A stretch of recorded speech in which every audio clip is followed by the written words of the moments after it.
Hello and welcome to the Peace Within YouTube channel. My name is Christine, and in today's video, which is dedicated to all my fellow Divine Feminines out there, but if you're a Divine Masculine and watching this, grab yourself a chair, get comfortable, you're welcome here, so don't worry about it.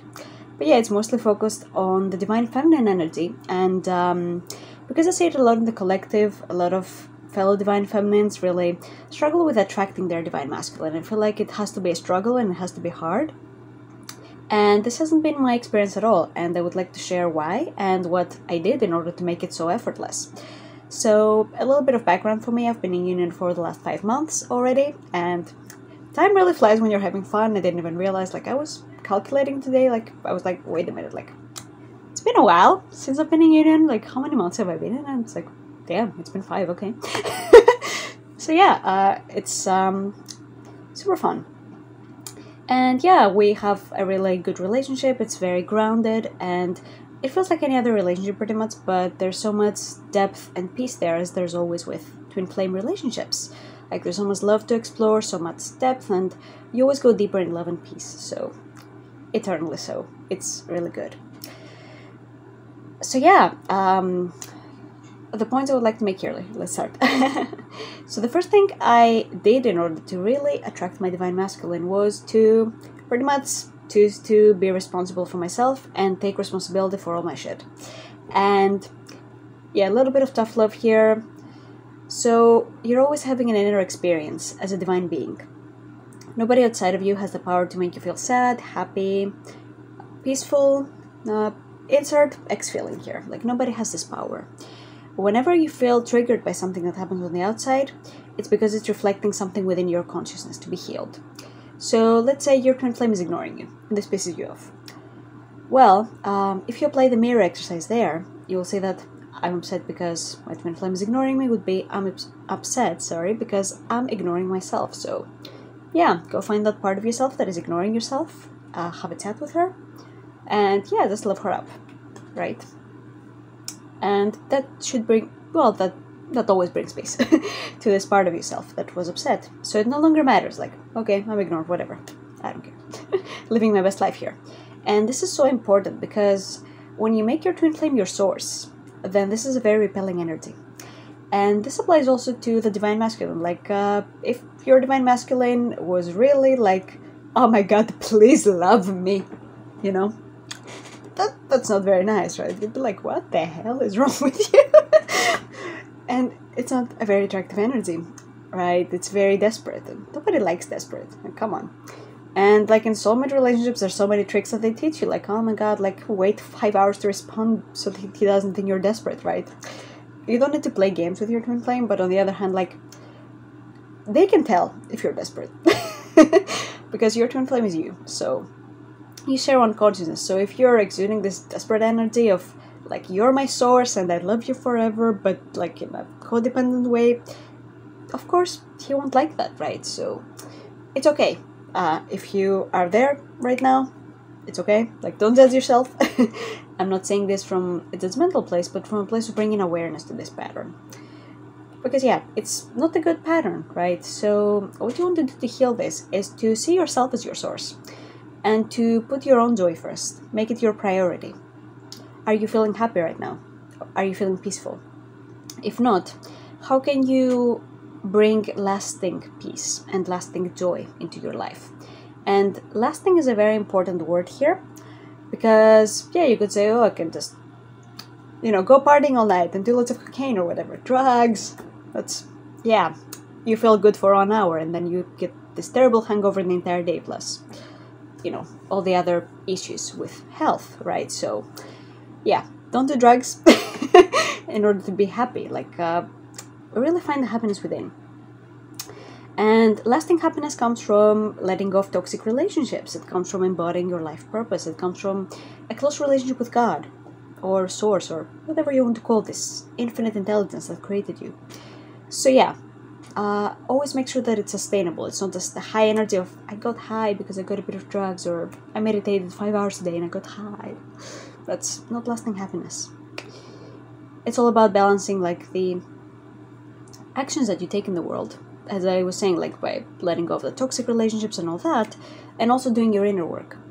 Because it's only by doing your inner work sustainably and clearing your vibration by ascending every single, like bringing love to your consciousness every single moment. That's the only way to build this foundation. And if you have this foundation of peace, oh boy, you're unstoppable. Like, yeah, he'll be super attracted to you. And yeah, just it doesn't have to do with your style, it doesn't have to do with your makeup, it doesn't have to do with, or lack of makeup. It doesn't have to do with your body type, even. You could be, like, the furthest thing away from society's ideal body type and still be in your union and your twin flame be very attracted to you, in, like, always. Not just, like, romantically, but always, you know? So yeah, it doesn't matter what you look like on the outside, it doesn't matter what the outside is at all. What matters is your inner state. And if you're peaceful, if you're joyful, if you feel independent, but not in the, like, I don't need no man, he can just fuck off, and like, I don't need you, like, not in this way. That's a defense. Like, over independence, that's a defense. And it means there's been times where you were hurting your life, and this is why you're putting up this shield of, like, over independence, because no man is an island. Like, we were not created to be alone and just in our own castle. We were all created to be, like, in groups, in, well, societies, like divine societies, like to all have relationships based on divine love, not just with your twin flame, but like with all of God's children.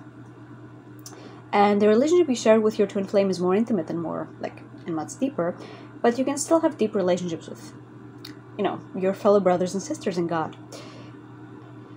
And yeah, like, your independence should be from a peaceful place, like, oh, like, I really love my twin flame, and I know we belong together because we were created this way, but I'm not going to just sit around and, like, wait for him to show up so I can be happy. I will be happy right now because I can't be happy right now. And I'm responsible for my own feelings and my own happiness, and I choose to cultivate this happiness in my life right now. So it doesn't matter if I've met my twin flame or not, it doesn't matter if I know who he is or not, it doesn't matter, like, what's going on on the outside. Like, I feel good because I'm with God. And this is, like, the most attractive quality that really magnetizes your union to you, and you don't have to send him 1,000 messages, like, you don't have to bombard him with heart emojis. Even though if you feel peaceful while doing it, well, why not? Like, I do it sometimes too, but that's because, like, it comes from a place of peace, I'm sharing love, right? So it's safe to do that. Even if, like, I send shorter messages, that's still, like, whatever feels good to you. And you don't have to overthink how you communicate with your twin flame. Just send me a hug emoji, that's the friend zone emoji or whatever. Like, yeah, you just be yourself and you just focus on your own healing by taking responsibility for your upsets instead of waiting for your twin flame to, like, apologize for being such a jerk and hurting you or whatever. Like, no. Like, it's natural to have upsets with your twin flame because they're you. Like, your divine masculine, he's not, like, being an asshole on purpose, but seriously, if, for example, let's say that he won't commit, right? Are you committing to yourself fully, 100%? Are you committed to your life purpose? Are you committed to your own happiness? Are you committing to the love within yourself, to your union? Or are you trying to look for love outside of yourself? And you're trying to get approval outside of yourself instead of looking at, like, from the source within yourself. Because, yeah, if that's your twin flame, then of course he's going to, like, mirror every single thing that's going on. So if you're looking for attention outside of yourself, guess what he's going to do? He's going to look for attention outside of himself too. It might not look on the outside the same way that your life does, but it's still the same core choice. So that doesn't get fixed by saying that, hey, fuck off, or whatever. You know, you can, of course you can, like, bring loving discipline here. Like, hey, I've noticed you're doing this thing. It doesn't really benefit you, but from a peaceful place instead of trying to change him. And yeah, instead focus on how you can improve your life, how you can improve yourself, and how you can embody your own divinity best. And, like, he'll be mostly attracted to that. He won't be, like, well, not mostly, he'll be most attracted to that. Can't speak today. Yeah, he's not really attracted to, like, because the twin flame union transcends all those, like, games of what's happening on the outside, what's not happening on the outside. It's an inner experience. So if you're not having the really focused within, then nothing happens on the outside either. And yeah, if you're really focused on healing and loving yourself, instead of trying to see what your twin flame is up to and trying to change him or trying to force things to happen, yeah, of course it feels more exhausting because you're trying to do something that doesn't work.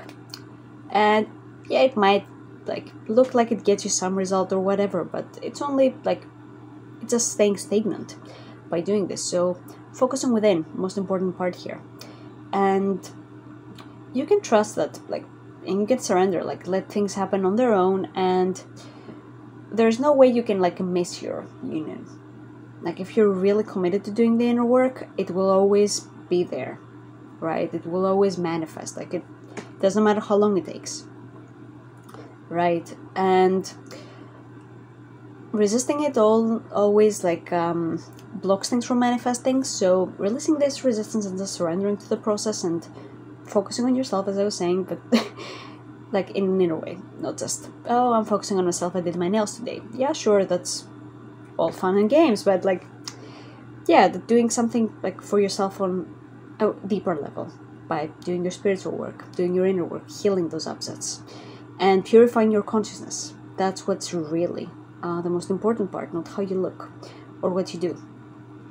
Because when you really connect with your twin flame from a place of being authentic and healing your consciousness instead of just sitting in your own pile of poop, right? Yeah, when you connect authentically, that's how he connects authentically too, right? It's not rocket science. It is a science in the way that it has repeatable results, right? So yeah, if you love yourself, your twin flame is going to reflect that love in some way or another. But it will always be reflected. And if you're not, if you're bypassing doing the inner work and you're trying instead to view your union as something outside of you, that's how your divine masculine will also see it, as something that is outside of him. So if you're feeling like you're waiting for him, then guess what, he's waiting for you too. You see the pattern here. It's and the only way to do that is to release the waiting energy and just jump right into it, whether that's by doing your inner work right now or by reaching out if you feel called to reach out, or whatever it is for you. You know it, because it's a personal journey, it's a divine journey, and you always know what your next step is. Even if it is taking a nap, ask God, what's my next step? And it will always be revealed to you. So that's all I have for you today. Really hope you enjoyed this video and found it insightful. If you did, feel free to click the like button, subscribe, and I'll see you in the next video.